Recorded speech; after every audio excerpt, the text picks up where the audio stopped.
the cybersecurity symposium that Mike Lindell paid for. Hired a lot of people to come in on, and that's just ended as we taped this show yesterday. I believe was the last day of it.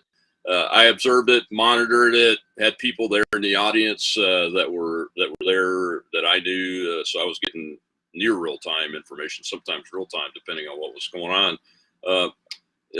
So you got great feedback on your film. What is your feedback on what you saw from the Cyber Symposium? Do you have any thoughts you can share with the audience? I know everybody is curious. I'm getting questions all the time. Well, did they put out what they said they had? Was the evidence of this? And I'll be frank, some MAGA people were saying, hey, this looks like a nothing burger. And one of the cybersecurity experts that I follow, Robert Graham, was live tweeting there, and he seemed to be wanting to, be fair and be on our side. But I say I believe there was election rigging and fraud and those kind of things in the 2020 election myself. But at the end of it, he said no PCAPs, the package captures, zero. Looked at PCAPs, zero. Now he's talking about the PCAPs that Mr. Lindell said he had, the package captures of all that internet traffic from the election. So what did I miss something, or did this guy miss something? I mean, I thought that was a great session, and I think it actually raised the bar on his knowledge level. He brought people in like Code Monkey Z and others that really, and Colonel Phil, who's I'm eternally grateful to, who've done a great job in demonstrating specific cases of fraud, and again, there was many forms of fraud in this election. We're seeing it, but this is about. I think they really advanced the technical dialogue and the methodology, but I think but you have to apply it county by county. I mean, we had, I think it was 2 different people, one in Colorado and one in Michigan, that were raided because of their appearance. In the name of God, what country do we live in? This is outrageous. This cannot stand. You have people having their homes raided for appearing at an event like this. What in the name of God is going on? And again, use this. The people in those counties where those actions happen, use the FS2 FOIA file sue and settle process to go after those government officials who did this outrageous raiding. That is just sick. We can't allow it at the county level, the state level, or the federal level. I mean, we've identified that out of the 16 people, whoever they were, who conspired against Governor Whitmer, 12 of them were FBI agents. Come on. Well, what's going on here? 12 of the 16 were FBI agents or informers. That math doesn't smell right. That sounds like an FBI perpetrated fraud and hoax. So that is not, there is nothing in law enforcement, intelligence, counterintelligence, when most of the people involved were actually agents or informants. Okay. So use this process to go after them at the federal level, because one of our follow-on films is going to focus on the federal level. Focus on the county. Go after those officials in those counties that put on these raids. That is just sick. And then at the state level too, go after them, citizens. Don't get mad. Don't get angry. Don't complain. Understand the process. Apply FS2, FOIA, file, sue, and settle. Go after them and hold them accountable. Yeah, but I get all that. January 6th has some of the same indicators that the Whitmer kidnapping project has too. So, we need to be FOIAing the heck out of those kinds of issues. So you think the Cyber Symposium was a success from the perspective of increasing the level of the conversation so people can understand absolutely. Yeah, what's yeah. going on. They definitely raised the bar. Now, the PCAPs are important and good, but that's just one portion of the story. I wouldn't obsess over the PCAPs. That is one element of the story.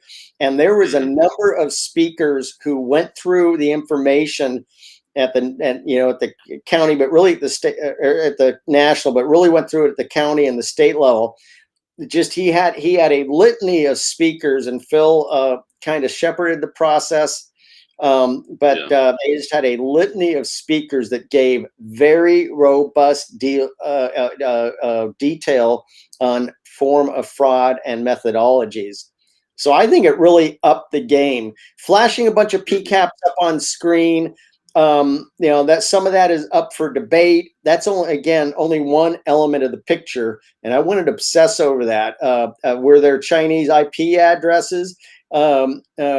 I would definitely. I would feel that. Yeah, absolutely. I have no doubt, and I've lived this, and I've known and lived real operations. I know how these strategic cyber events, how they work, and their process for planning and execution. So I understand. And anybody who questions Mike Lindell, pshaw about this or that, we must hold the federal government to those same standards and say, okay, federal government, Cyber General Nakasone at Cyber Command and NSA, and the Chris Krebs replacement, the infamous Chris Krebs. You say this is the most secure election. We're going to hold you to the same standards as like Mike Lindell. You demonstrate to us exactly what was the national and international sensor network set up to do. What targets were you watching? What data streams? What were you looking for? You must be held accountable to the same standards. And he can't, well, that's intelligent, that's sensitive, that's sources and methods. Oh, bull crap. Show us, the American people. We pay you, you work for us. Show us exactly what you were looking for, in what direction. And I can assure you, none of them were looking for the right intelligence in the right direction. That is total horse dump. They don't know what they were looking for. That is a just total... It's like in the prison yard. If the guards are looking over in the corner while the gangs are shivving somebody over in the other side of the yard, then no crime was committed, right?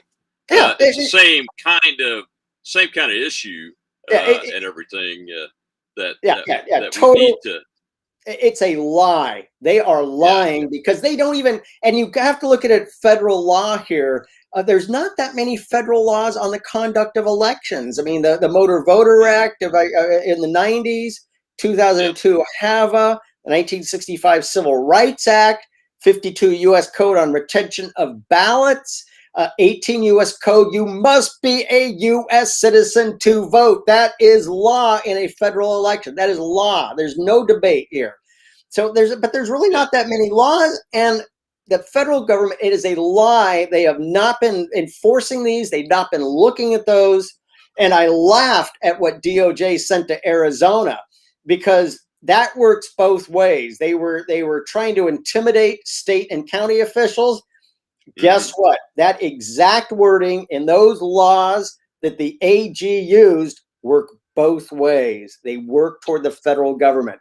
They are not doing what they say in those laws. They are lying. We must hold them accountable. Do you think that we should audit all 50 states from the 2020 election? I think it's best value. It's the county level. You focus on the county. There's 3,000 plus counties. We should be vigilant, and citizens need to pressure in all 3,000 plus county or county equivalents. But there's only about 30 counties that have become so corrupt, they're throwing the national election. So, I would focus on those 30 first, but 30 first. And then the rest of the 3,000 plus, I would focus on them, and citizens need to be vigilant, because more counties will go into that pool of untrusted counties unless citizens are vigilant.